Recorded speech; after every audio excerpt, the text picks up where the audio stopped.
Hello friends, good morning. कैसे हो आप सब? उम्मीद करती हूँ आप सब अच्छे होंगे।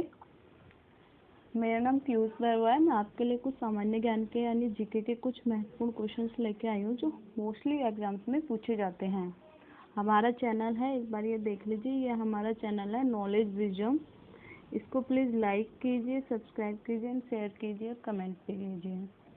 तो ये सारे क्वेश्चन ही बहुत ही इम्पोर्टेंट है जो सभी एग्जाम्स में पूछे जाते हैं। तो हम स्टार्ट करते हैं आज की क्लास।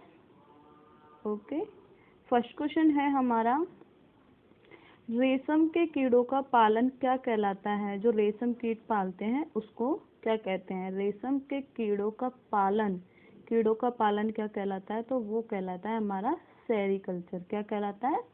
सेरीकल्चर। तो रेशम के कीड़ों के पालन क्या कहलाता है? हमारा सेरीकल्चर। ठीक है।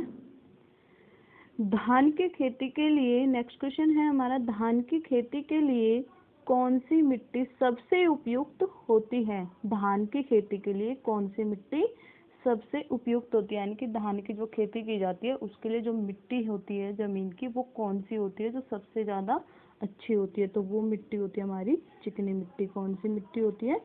चिकनी मिट्टी। नेक्स्ट है हमारा, विश्व में सबसे अधिक जूट उत्पादक क्षेत्र कौन सा है?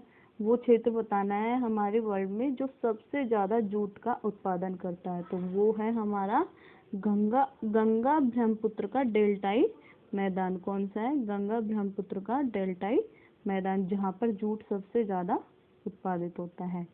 नेक्स्ट क्वेश्चन है, कौन सी मिट्टी का भारत में सर्वाधिक क्षेत्र है? यानी कि भारत में सबसे ज़्यादा क्षेत्र कौन सी मिट्टी में, सबसे ज़्यादा क्षेत्र में कौन सी मिट्टी पाई जाती है? तो वो है हमारी काली मिट्टी। कौन सी मिट्टी है? काली मिट्टी। ठीक है। नेक्स्ट क्वेश्चन है हमारा, भू राजस्व की दहसाला पद्धति किसने लागू की थी? भू राजस्व की दहसाला पद्धति किसने लागू की थी? तो वो की थी हमारे मुगल बादशाह अकबर ने। किसने की थी? मुगल बादशाह अकबर ने। भू राजस्व की दहसाला पद्धति किसने लागू की थी? मुगल बादशाह अकबर ने। नेक्स्ट क्वेश्चन है हमारा, गुप्त वंश के संस्थापक कौन है? गुप्त वंश किसने स्थापित किया था? उनके संस्थापक यानी कि उनके फाउंडर कौन है? तो गुप्त वंश के संस्थापक कौन है? तो वो है हमारे श्रीगुप्त। कौन है?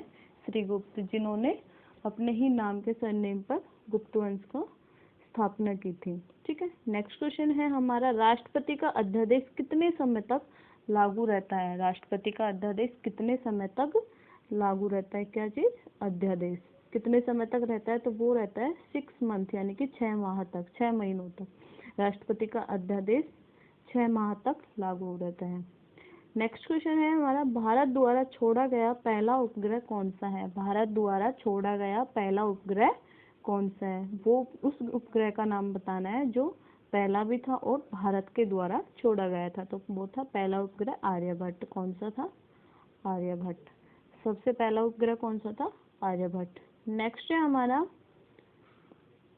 बौद्ध धर्म को 2 भागों में कौन सी बौद्ध संगति के बाद बांटा गया? तो बौद्ध संगति कितनी हुई थी? 4 हुई थी। तो चौथी जो बौद्ध संगति हुई थी उसके बाद बौद्ध धर्म को 2 भागों में बांट दिया गया था। ठीक है, 2 भागों में बांट दिया गया था। तो कौन सी बौद्ध संगति थी? वो चतुर्थ बौद्ध संगति। तो उसके बाद बौद्ध धर्म को 2 भागों में बांट दिया गया था। नेक्स्ट क्वेश्चन है, बौद्ध धर्म को कौन से 2 भागों में विभाजित किया गया था? अभी हमने पढ़ा था कि बौद्ध धर्म को 2 भागों में बांट दिया गया था। तो वो बौद्ध धर्म के दोनों भाग हैं, एक तो है हमारा हीनयान और दूसरा है महायान। कौन सा है? हीनयान और महायान। अगला क्वेश्चन है हमारा, उपनिषदों की कुल संख्या कितनी है? उपनिषदों की कुल संख्या कितनी है? तो उपनिषदों की कुल संख्या है 108। उपनिषदों की कुल संख्या है 108। नेक्स्ट क्वेश्चन है, महापुराणों की संख्या कितनी है? जैसे उपनिषदों की संख्या थी वैसे महापुराणों की भी संख्या है। तो महापुराणों की कुल संख्या कितनी है? 18। कितनी है? 18। महापुराणों की कुल संख्या कितनी है? 18। और उपनिषदों की कितनी है? 108। नेक्स्ट क्वेश्चन है हमारा, वेदांग कितने हैं? वेदांग कितने हैं? तो वेदांग है हमारे 6। वेदांगों की कुल संख्या कितनी है? 6। कितनी है? 6। तो वेदांग है 6। नेक्स्ट है हमारा, चोल वंश के संस्थापक कौन है? चोल वंश के संस्थापक कौन है? तो चोल वंश के संस्थापक है विजयालय। कौन है? विजयालय। चोल वंश के संस्थापक है विजयालय। नेक्स्ट क्वेश्चन है हमारा, मध्यकालीन यात्रियों का राजकुमार किसे बोला जाता है? मध्यकालीन यात्रियों का राजकुमार किसे बोला जाता है? क्या चीज पूछा है इसमें? मध्यकालीन यात्रियों का राजकुमार। तो मध्यकालीन यात्रियों का राजकुमार मार्को पोलो को बोला जाता है। किसको बोला जाता है? मार्को पोलो को। अगला क्वेश्चन है हमारा, पल्लव वंश की राजधानी क्या थी? क्या है? पल्लव वंश की राजधानी क्या थी? तो पल्लव वंश की राजधानी है कांचीपुरम। कांचीपुरम कहाँ पर है? तमिलनाडु में। कहाँ पर है? TN का मतलब है तमिलनाडु। तो कांचीपुरम की राजधानी, सॉरी, पल्लव वंश की राजधानी क्या थी? कांचीपुरम, और वो कहाँ पर है? तमिलनाडु में। ठीक है। नेक्स्ट क्वेश्चन है हमारा, नालंदा विश्वविद्यालय की स्थापना किसने करवाई? नालंदा विश्वविद्यालय की स्थापना किसने करवाई? तो नालंदा विश्वविद्यालय की स्थापना करवाई थी कुमारगुप्त प्रथम ने। किसने करवाई थी?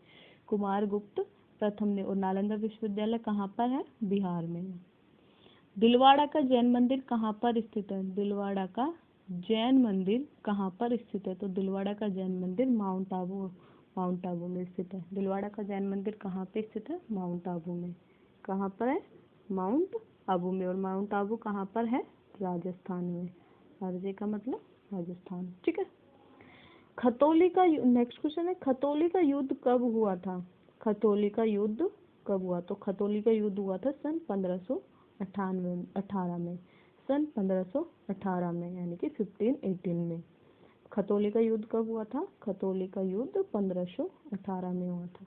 लास्ट क्वेश्चन है हमारा, अढ़ाई दिन का झोपड़ा कहाँ पर स्थित है? अढ़ाई दिन का झोपड़ा कहाँ पर स्थित है? तो अढ़ाई दिन का झोपड़ा है अजमेर में। अजमेर कहाँ पर है? राजस्थान में। ठीक है। अढ़ाई दिन का झोपड़ा कहाँ पर स्थित है? अजमेर में। और अजमेर कहाँ पर है? राजस्थान में। और अजमेर को राजस्थान का हृदय भी कहा जाता है। अजमेर को राजस्थान का क्या कहा जाता है? हृदय। और अढ़ाई दिन का झोपड़ा कहाँ पर स्थित है? अजमेर में। ठीक है। तो ये हमारे 20 क्वेश्चन थे जो हमने देख लिए हैं।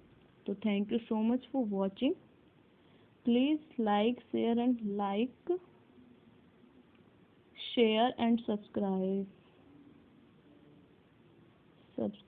ठीक है। तो थैंक यू सो मच। और अच्छे अच्छे क्वेश्चंस के लिए लाइक कीजिए, शेयर कीजिए, सब्सक्राइब कीजिए और बेल आइकन ज़रूर दबाना है। Thank you so much.